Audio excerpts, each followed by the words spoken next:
Let's talk about the Supreme Court hearing from yesterday on trans athletes. So in total, this was about 3.5 hours. I listened to 2.5 hours of this. But let me start out by saying this hearing was not just about athletics.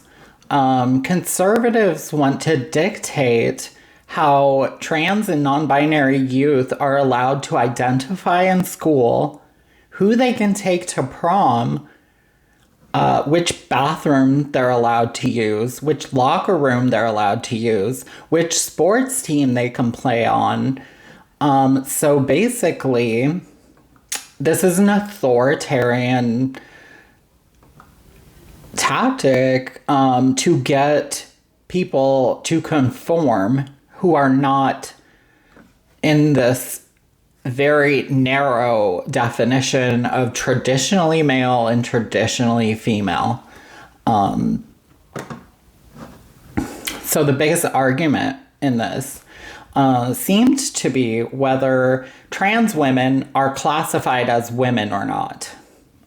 So the conservative justices would constantly frame questions by starting out saying biological male who identifies as female, as opposed to just saying trans girl or trans woman. This is transphobic language.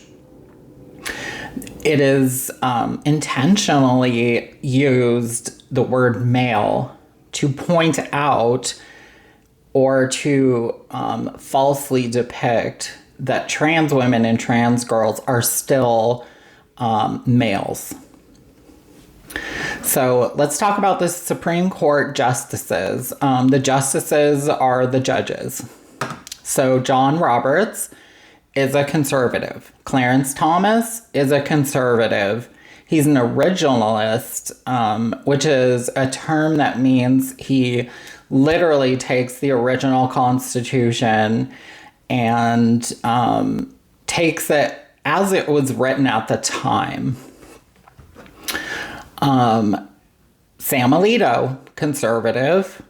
Sonia Sotomayor, liberal.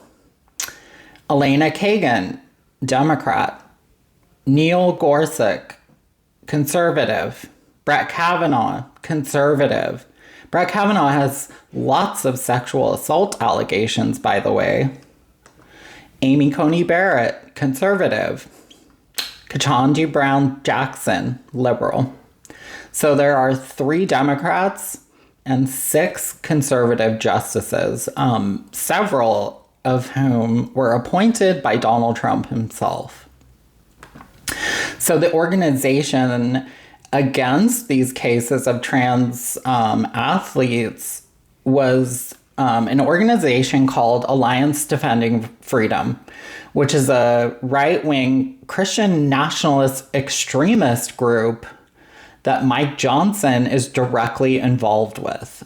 So these attacks are coming from Trump and the MAGA cult in government. And with 6 conservative justices, conservatives are very overrepresented as it relates to actual Americans and how they identify politically. There are not that many conservative Americans to represent that ratio. Alliance Defending Freedom is anti-vax, anti-free speech, anti-abortion, anti-gay, anti-trans.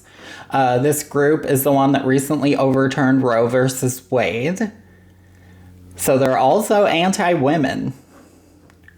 They have been designated as a hate group by the Southern Poverty Law Center.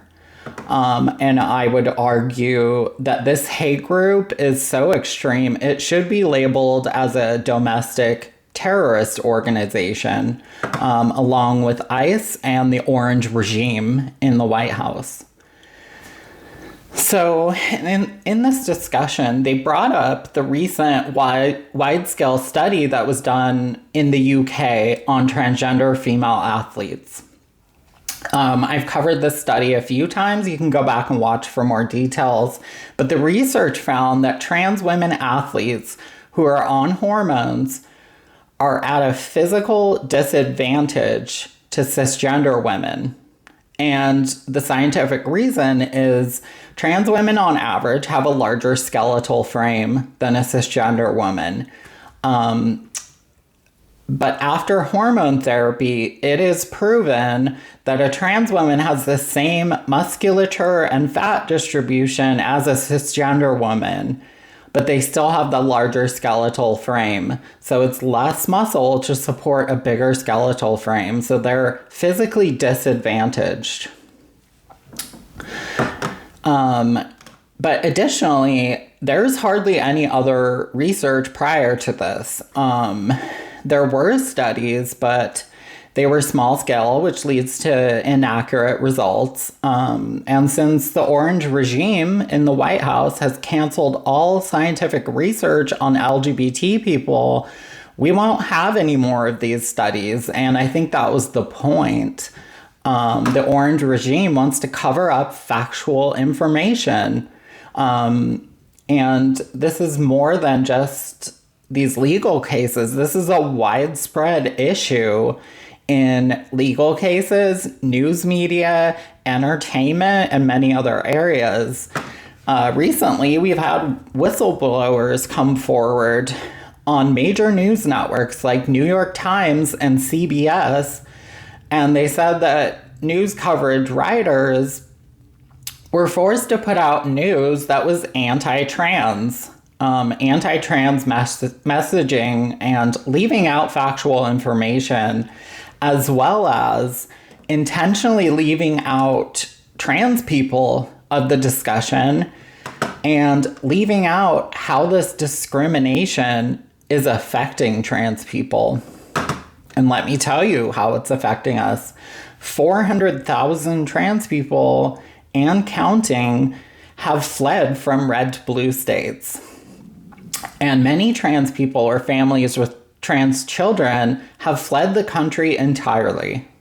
Trans people are at high risk of suicide due to healthcare denial, bullying, and discrimination by the government and the environment around them. Discrimination in the workplace, schools, jobs, and housing. This will all come to an all-time high with the anti-trans legislation that's being enforced. So in one of the arguments, they had pointed out that only 25% of trans girls are on hormone therapy. So do we allow the other 70% to be in that same category if they have then a physical advantage because they're not on hormones? But we already have a process for this.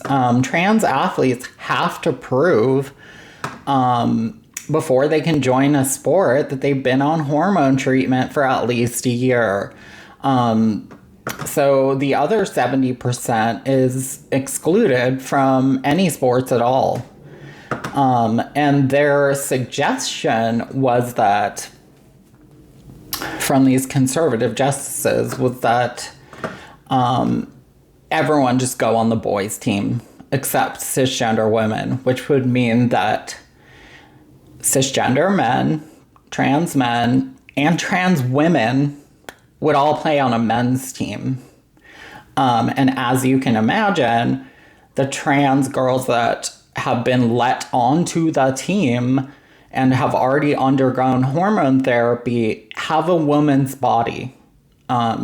If you look at my body, I have a woman's body. I have had 0 surgeries, only hormones. And my body completely changed after 6 months of hormones.